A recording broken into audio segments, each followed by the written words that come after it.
Hi guys, it's me Glutey girl. Today I am going to talk about how to cook a leg of lamb. So leg of lamb, it seems expensive, but when you break it down per meal it's actually really good value. So I make lamb quite a lot. It's healthy, it's gluten-free, it's low FODMAPs, it's dairy-free, so it hits all the allergy stuff as well as being good nutrition. So step one, of course, would be buying your leg of lamb. This is the leg of lamb that I've bought today. I've only bought a half size because I don't want to make a massive amount. The price was pretty good, $12.99 a kilo. You can sometimes get it for even cheaper at Pack and Save.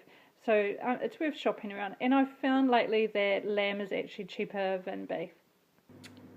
As you can see, I've taken the lamb out of its packet. So you'll see that the lamb is covered in fat on the top, which is good. That will help it stay nice and moist while it's cooking. But you might want to put a little bit of oil on this side here that isn't covered in fat, just to stop it from getting too dry. So the sort of oil you could use would be coconut oil, olive oil, rice bran oil, or really any kind of oil that you like. At the moment I'm using this brand, Red Island Extra Virgin Olive Oil, but actually I have no particular preference. So I'm going to go ahead and put a little bit of oil just on this side here, which I can't film because I need two hands. We've got a pretty budget oven. It only has temperature, it doesn't have fan bake. If you do have fan bake, put it on fan bake, but I don't, so I'm just going to turn the oven on.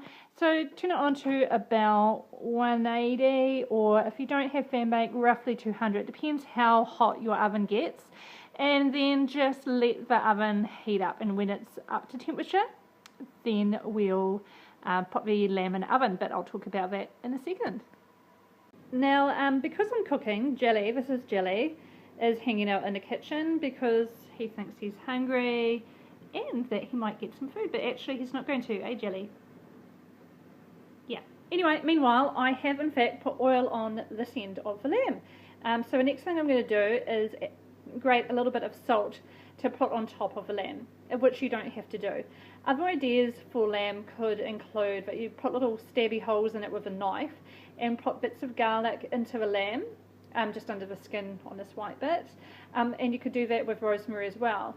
So if you're on a low FODMAPs diet, I'd probably advise not really doing the garlic or doing it sparingly, because garlic can really irritate your gut if you're low FODMAPs. As soon as you've got your lamb ready to go and the oven is up to temperature, then you're going to be putting the lamb into the oven. While the oven's heating up, I thought I'd talk a little bit about cooking. So I'm pretty much a learner. I grew up in a household where my parents were both amazing cooks, but I didn't really learn to cook, so I'm very much a learner. However, after years of relying on processed food, I really found that it was not helping my health. Having multiple food allergies, you know, you can eat processed food a lot, but it's expensive. And when you look at the ingredients, there's lots of additives and lots of sugar and stuff. So I really made a move towards more what they call real food or whole food a couple of years ago. So please don't look at my recipes and my cooking and go, oh wow, she knows what she's doing. Because I don't, I'm still learning. But meat is a big part of my diet. Lots of green vegetables and kurma and carrot and that sort of thing. And really why I wanted to make this video is because when I was still new to the real food thing, I had no idea how to do basic stuff like cook roast meat.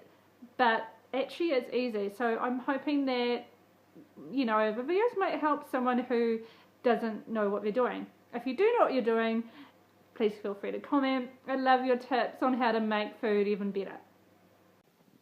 And this is the final product, which is a roast lamb, which I'm having tonight with bok choy, that's being pan fried in ginger, and kumara.